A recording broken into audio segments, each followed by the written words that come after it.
There was a song called Lipstick Traces. That's right. Yeah, first national hit. Right.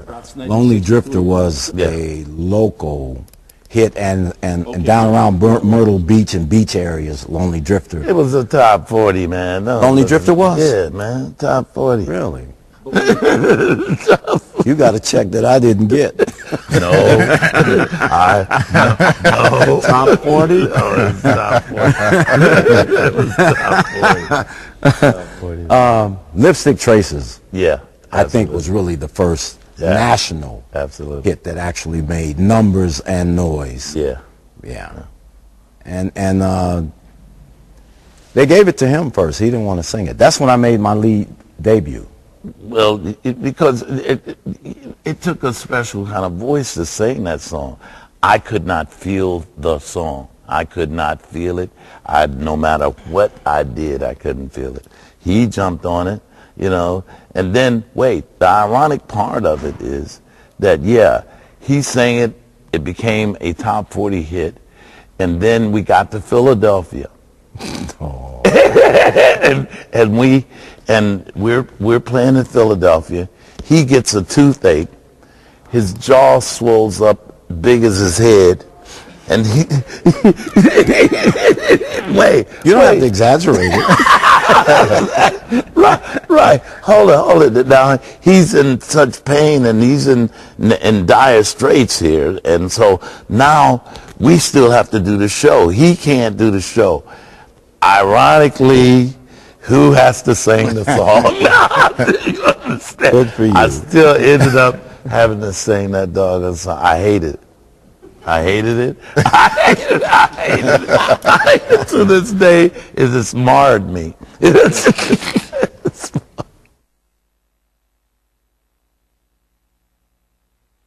The scholarship fund is something that, you know, when we go home and we play there at least once a year. We'd go there and we'd play. Because you always want to go back home and say, well, look what we've done. We've made it. And now you guys, you want everybody to come out and see you and all your old chums and all that stuff. And so we'd go back home and we'd see the poverty, and we'd see a lot of our friends who never left the city limits, never went to Akron or went to Cleveland. And this we recognize as being an educational problem. These people were not being educated, and we felt like, okay, we need to try to help. We need to try to at least help the young people, at least try to get some kind of, so they'll get educated to see what the world is like, to see that there's other things beside, you know, the street and besides fighting and shooting one another. And so we started this scholarship thing, and it's been a growing process, and it's getting better. It's still in a process where, you know, it's hard work, man, and you have to be dedicated to it to get it done, because everybody does not feel your passion for doing free things and trying to get corporate America and all the big guys with the big bucks to come along and help you out. You think immediately that when you're doing something nice for other people, that other people are just going to jump on the bandwagon and be there for you and just donate their money and pull out their pockets and throw the money. That's not the case. You have to go around and, just you can use the word beg. Yeah. You really have to humble yourself, and you have to go ask people. Right. Whatever. I'll take $1. If that's all you have, I'll take that. Yeah, right. And for that cause, although it is still, I mean, everybody knows right now, and even in previous years, the economy isn't what it should be, or what we would like to see it, but they will give, and they will give because of that particular cause and that situation. So we get all that we can, and you know what they say about taking whatever it is that's negative to make chicken soup, and good chicken soup, we take it, and we make chicken soup out of it, and it's good, and it's a great cause, and we've gotten some of the dignitaries in Canton to help City Council, Chamber of Commerce, The mayor, Steve Perry, who now runs the Football Hall of Fame, and people from Outback. Absolutely, Steakhouse, Sid Levy Yeah, right. from Outback. Yeah. A lot of people. Yeah. Arvin Meritor from These Detroit. Are people, Timken Roller Bearing. That does the rear ends for trucks and all that. They've been Nike. Timken Roller Bearing. Yeah. Nike, they've been fabulous. I mean, just... Yeah. And so the result is we have now established a really positive, we're giving back. And we're giving kids money to get scholarships, and we're going to try to increase it. We're going to work harder at it. We did a concert at the Fawcett Stadium where they do the Football Hall of Fame game. Yeah. And we oversold it. Okay, and the expenses were tremendous. Yes. I never knew a floor could cost $70,000. Yeah, right. I thought you could buy a house for $70,000. As the years went on, it got bigger, and the people started really coming out. You know, the promoters got involved, the Quentin Perrys. You know, they got involved in it, and after seeing 27,000 people with 6,000 or 7,000 people still out there trying to get in, you know, it just seems like it's going to just be a phenomenal, you know, thing. I mean, because the scholarship, and you know what? Let me say this right quick.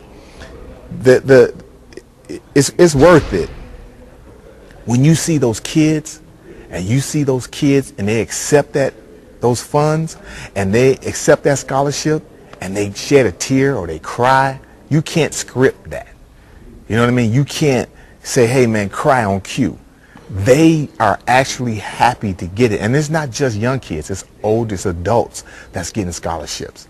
So when you see that, it makes it all worth it. You know, I mean, past the celebrities, it makes it all worth it. And when the three of us is up there and we give those scholarships out, it just sums up the whole entire weekend and what it was all worth. You know what I mean? Yeah. All the begging and all the humbling of yourself and all the, you know, hey man, come on, I need your help. You know, like a friend of mine, Willie Davis from the Green Bay Packers, football player. He came through like a big champ, man. You know, these are people that don't have to do these things, but they do these things, and so we are. I'm so thankful that it reached the magnitude that it did on the last year, and so it just inspired. After the end of the day, you say, well, okay, I begged, I pleaded, I got it done. We got it done. We got it done. People really do have a heart. Yeah. They really do. I mean, you get after them, you stay after them, and they'll promise things. And sometimes they're not able to give you all that they promised, but they come through. Our friend Tony King, he came to do security work. And Yeah.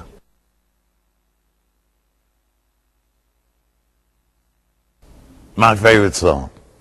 The First Million Seller, Backstabbers, my favorite song. There's a funny story that goes with that.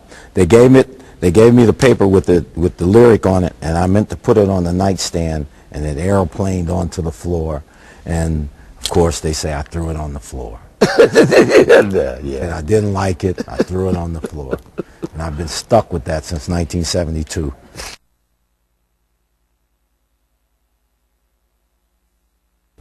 We should have won that. Absolutely. Should have won that. They put us in a category with Earth, Wind, and Fire. Bands and called them groups. Yeah. Well, we should have won that. We screamed bloody murder. Barry White got up and walked out. He did. He did. He said, "Come on, Glodine, let's go."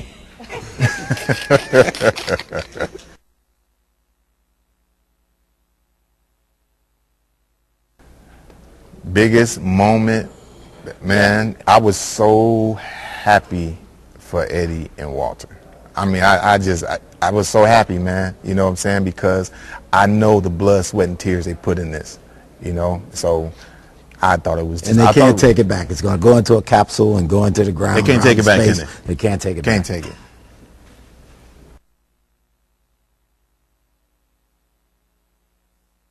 I loved it. I loved it. I loved it. The BET Award. He was involved. I was majorly involved. got one That was my, I got one too. that was my greatest blooper. Of all time. Yeah, shit. Happens.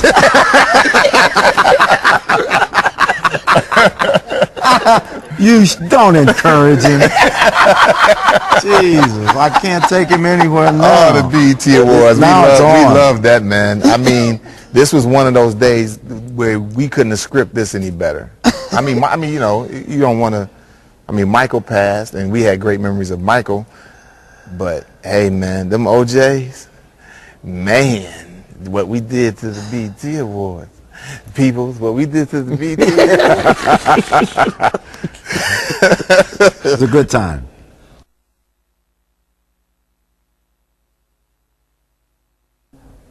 I Love Music was really the beginning of disco. That's where it started from there. The hi-hat, 1,000 beats per minute. That's it. That's where it all started. If you listen, if you go back there, you'll find out that they were very key in the disco era.